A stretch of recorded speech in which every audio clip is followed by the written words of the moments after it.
d'inégalité de rémunération dans le couple. Comment on fait quand deux personnes ne gagnent pas la même chose? De se dire, oui, ça va, elle profite bien. En fait, vous pouvez vous retrouver avec votre monde qui s'effondre, quoi. Ce podcast, il existe parce que l'argent est un enjeu de pouvoir, surtout pour les femmes. On y parle d'émancipation financière, de choix, d'impact et de leadership conscient. On parle de pouvoir économique. MedMoney, c'est l'espace où l'argent devient une médecine au lieu d'être un poison en fait. Hello et bienvenue dans ce nouvel épisode de MedMoney. Aujourd'hui, on va parler d'un sujet qui fâche et surtout, je vais vous apporter ma vision là-dessus parce que MedMoney, Medicine Money, on va parler d'inégalité de rémunération dans le couple. Comment est-ce qu'on navigue tout ça? Et je vais vous faire un spoiler alerte. Chacun fait ce qu'il veut. Il n'y a absolument pas de règle là-dessus. Alors moi, j'ai une opinion très tranchée que je suis ravie de partager avec vous. Mais avant d'aller dans cette opinion-là, j'aimerais bien qu'on parle un peu du contexte. Inégalité de revenus, inégalité de rémunération. Il ne peut pas y avoir de règle universelle. Il y a les personnes qui vont vous dire il faut faire 50-50. Il y a les personnes qui vont vous dire qu'il faut faire un pourcentage de revenus. Les premiers ont raison, les deuxièmes ont raison. En fait, tout le monde a tort et tout le monde a raison en ce sujet. C'est pas comme ça qu'on navigue les inégalités salariales dans le couple.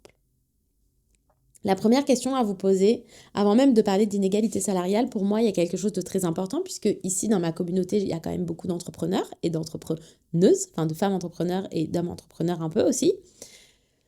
Déjà, ça change la donne. Si dans votre union, il y a une personne qui a un business, l'autre qui n'en a pas, si les deux ont un business, si les deux sont salariés, déjà, juste par ces différentes catégories, les décisions et les répartitions et la manière dont vous naviguez ça ne peut pas être de la même manière. Une personne qui est, dans un couple dans lequel il y a quelqu'un qui a en gros un CDI, une personne qui ne l'a pas, il faut vraiment que la personne qui ne l'est pas, qui a un business, réfléchisse, arrête de réfléchir comme une salariée. Et c'est ce que je vois trop souvent dans mon univers.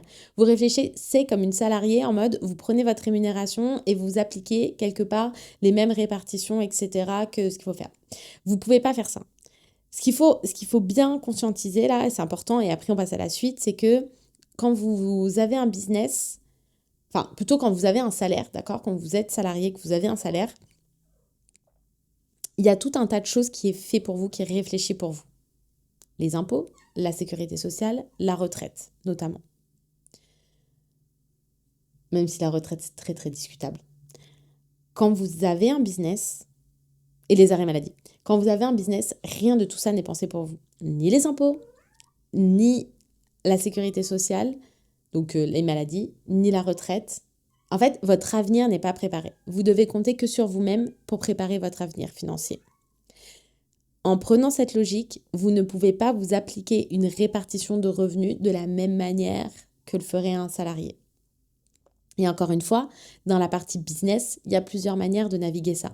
Il y a celles qui vont avoir un business, donc une boîte qu'elles vont pouvoir avoir et revendre. Il y a les personnes qui vont avoir un business qui ne se revend pas. Il va y avoir des business qui sont de la transmission familiale. Il y a vraiment plusieurs manières de le voir. Donc, déjà, la première chose sur laquelle vous devez vous poser, c'est quel est votre contexte à vous. Avant d'aller écouter tous les conseils là que d'ailleurs les super coachs Instagram vont vous dire, mais que n'importe quel expert comptable, que n'importe quel coach financier va vous dire, que n'importe quel livre va vous donner, déjà, quel est le contexte de votre couple, d'accord ? Ça change énormément de choses. Pourquoi ? Parce que quelqu'un qui est salarié, il va avoir une progression de carrière qui est plutôt linéaire et du coup, va être décorrélé de quelqu'un qui a un business qui peut-être, qui très probablement en début d'activité gagnera moins et à un moment donné gagnera énormément plus. Donc en fait, il y a quelque chose de très fluctuant, de très différent et donc votre vision de voir ça ne peut pas être la même et ne sera pas la même. Donc vraiment, c'est à prendre en considération. Cette énorme parenthèse étant fermée, maintenant, concrètement, comment on fait quand deux personnes ne gagnent pas la même chose? Quand il y en a un qui gagne beaucoup, l'autre qui gagne peu, quand il y en a un qui gagne, l'autre qui gagne rien. Moi, je suis effarée des prises d'opinion de chacun là, parce que chacun a un avis là-dessus. Moi, ce que j'ai envie de vous dire, c'est est-ce que, avant de savoir quelle est la répartition, est-ce que vous avez pris le temps de vous poser avec la personne, avec votre partenaire, et de réfléchir ensemble à quelle est votre vision du couple et quelle est la vision de vos finances. Le problème principal que je vois, moi, c'est que souvent les gens ne se sont pas, ne serait-ce que intéressés à leur propre relation à l'argent. Donc en fait, quand je ne connais pas ma propre relation à l'argent, que mon partenaire ne connaît pas sa propre relation à l'argent, et que ensemble on essaie de créer quelque chose, en fait, comment voulez-vous que ce soit sain et que ça fonctionne bien? Donc ça, c'est la première chose. De prendre, je pense, des dates, peut-être dédiées à discuter de ça. Et à vous dire, ok, toi, comment tu vois les choses, comment tu gères tes finances, comment tu envisages l'avenir. Ça, c'est la première chose. La deuxième chose aussi, c'est de vous dire, ok, mais qu'est-ce que vous voulez comme fonctionnement de couple, comme fonctionnement d'union? Qu'est-ce que vous voyez est-ce que vous vous voyez fonctionner comme une famille? Est-ce que vous voyez vous fonctionner de manière indépendante? Et encore une fois, il n'y a pas de règle là-dessus. Par contre, il faut être très au clair que si vous aspirez à avoir un couple avec une forme de lifestyle, que seulement un des deux est en mesure de financer, la personne qui ne peut pas financer ce lifestyle-là, qu'est-ce qu'elle fait?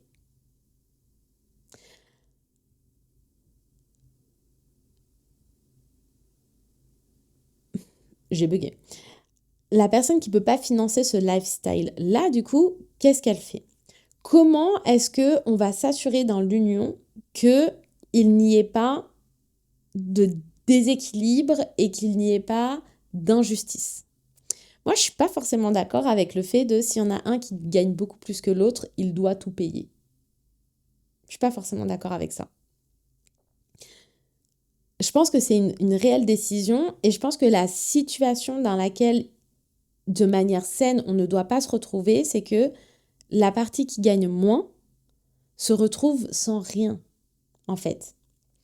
Pour moi, ce qu'il faut conscientiser, c'est que la personne qui gagne beaucoup plus que l'autre, admettons ce soit ça, qui gagne plus que l'autre, et du coup qui a cette capacité à pouvoir avoir de l'argent de côté, potentiellement se préparer un avenir financier avec des investissements, de l'épargne ou je ne sais quoi, parce qu'elle gagne plus, et du coup elle est protégée financièrement. Comment est-ce que la personne qui gagne moins peut mettre en place quelque chose pour ça, en fait, pour elle aussi préparer son avenir financier, soutenir ce qu'elle a envie de soutenir. Et c'est là où la discussion de la répartition des charges et du lifestyle doit rentrer en ligne de compte. Si la personne qui gagne beaucoup plus ne veut pas financer l'entièreté de la vie de l'autre, c'est fine. Mais alors, est-ce que ensemble vous êtes capable de réduire un niveau de vie pour que la personne qui gagne moins soit en mesure de mettre de l'argent de côté, faire de l'investissement, se mettre à l'abri financièrement, prépare son avenir financier. Parce que si celle qui gagne moins est totalement dépendante de la première, mais que du coup la première personne met tout à son propre nom, fait les grosses dépenses, fait tous les apports, et que l'autre personne du coup se retrouve vraiment sans rien, donc elle n'a pas de salaire, elle utilise la carte du compte commun en permanence, et elle n'a pas d'investissement à côté, je sais, hein, l'amour, tout ça. Mais si un jour quelque chose doit mal se passer, mais ça, au-delà d'une rupture, ça peut aussi être un décès, enfin ça peut vraiment être des événements malheureux de la vie, comment est-ce qu'elle est protégée en fait? Comment est-ce qu'elle est protégée? Et le vrai sujet pour moi, il est là. Et c'est dans ça que vous devez naviguer la discussion pour que chacune des deux parties soit en sécurité. Et pour moi, il y a deux sujets qui sont souvent trop mélangés. C'est que là, je suis en train vraiment de vous parler de sécurité et d'avenir financier. et qui est un sujet différent de lifestyle. Et il y a des fois où la personne qui n'a pas la même rémunération, etc., ou qui a la rémunération la plus faible, a envie de suivre le lifestyle de la personne qui gagne plus. Et c'est là où celle qui offre ce lifestyle-là, c'est là où il doit y avoir une conversation hyper honnête. Et que la personne qui offre le lifestyle, qui finance le lifestyle, pour être plus correct avec les mots, qui finance le lifestyle, ne doit à aucun moment avoir ne serait-ce qu'une pensée de se dire oui ça va, elle profite bien, ou alors putain, si toi et moi on n'était plus ensemble, alors tu vivrais comment, etc. C'est-à-dire qu'il ne doit absolument pas y avoir cette pensée-là en fait. Pourquoi ? Parce que s'il y a des choses qui se passent mal, c'est des vieux remords qui ressortent par derrière. Ok ? Donc ça doit vraiment être fait avec une bonne intention, une énorme clarté de communication et que ce ne soit pas un sujet. Et encore une fois, pour moi, la personne qui gagne plus, elle doit réfléchir à comment est-ce que, du coup, moi, en gagnant plus, j'arrive à mettre à disposition quelque chose pour la partenaire qui est avec moi, pour le partenaire qui est avec moi, si elle n'a rien, si ensemble, on a décidé qu'elle n'aurait rien. Vraiment, ça doit faire partie de la réflexion. Et pareil, la personne qui gagne moins ou rien ne doit pas nécessairement s'attendre à ce que l'autre finance tout, en fait. Et ne doit pas attendre de l'autre qu'elle finance son indépendance. Pour moi, c'est très clair et net, et c'est pour ça que je disais, j'ai une opinion très tranchée là-dessus, que chacun est responsable de son indépendance financière. À quelle hauteur, dans quel contexte, de quels moyens, peu importe.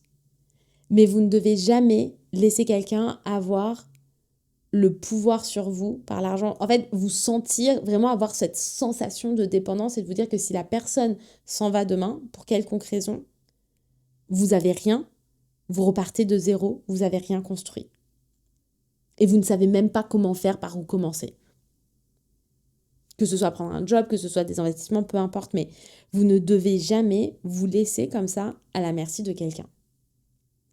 Parce que malheureusement, en fonction des drames qui peuvent se passer dans la vie, encore une fois, que ce soit de la rupture ou que ce soit vraiment quelque chose de dramatique, du handicap, du décès ou je ne sais quoi, en fait, vous pouvez vous retrouver avec votre monde qui s'effondre, quoi. Mais parce que vous avez laissé ce pouvoir financier à l'extérieur.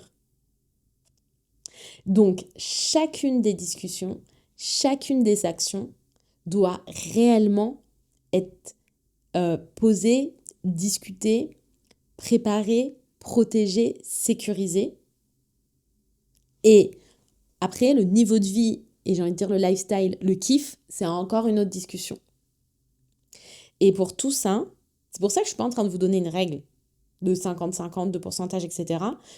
Les règles et du coup les discussions, comment on fait, j'ai un programme, j'ai un module de Financial Serenity dédié à ça pour rentrer dedans, vous accompagner vraiment avec des règles de comment est-ce que je pose le cadre, comment est-ce que j'engage la discussion, quelles questions on se pose en couple, voilà. Donc vraiment, si ça vous intéresse de plonger là-dedans, de savoir ce qu'on fait, il y a le module de Financial Serenity qui est dédié à ça, dans la partie 5. Mais ici, mon propos, c'est de vous dire que c'est pas une règle qu'on doit vous dire que vous devez suivre, c'est des questions que vous devez vous poser pour vous-même, votre partenaire de son côté, et ensuite ensemble pour construire votre propre répartition, votre propre égalité. Ok ? Voilà, j'inviterai quelqu'un sur ce podcast pour parler du couple et de l'argent, mais plus dans la relation en tant que telle. Ce sera très intéressant, je me réjouis. Si elle m'écoute, elle sait déjà qu'elle viendra. Je pense qu'on tournera l'épisode aux alentours de l'été, à mon avis. Enfin, août-septembre, on tournera par là. Et je me réjouis déjà de vous apporter ça, ça va être très chouette. En attendant, je vous retrouve la semaine prochaine. Ciao, ciao!